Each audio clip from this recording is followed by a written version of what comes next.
வந்திருக்கின்ற காரணம் பல்வேறு மன உளைச்சல் இருந்தாலும் ஒரு தீர்க்கமான முடிவை எடுத்து வர வேண்டும்.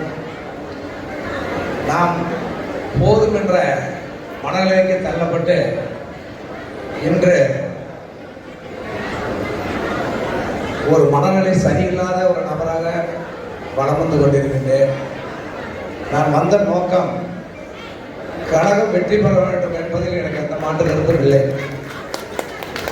ஆனால் இனிமேல் தொடர்ந்து நான் நகர கழக செயலாளர் பதவியில் இருந்து என்னால் பணியாற்ற என் மனநிலையும் இல்லை, என் உடல்நிலையும் என்பதை தெரிவித்துக் கொண்டு எனக்காக உழைத்த என்னோடு பணியாற்றிய உங்கள் அத்தனை பொறுப்பாக உணர்கின்ற எனது நன்றியை கூறி தம்பி ராஜீவ்காந்தியை வெற்றி பெற செய்யுமாறு கேட்டு எனது உரையை வைக்கின்றேன். நன்றி, வணக்கம்.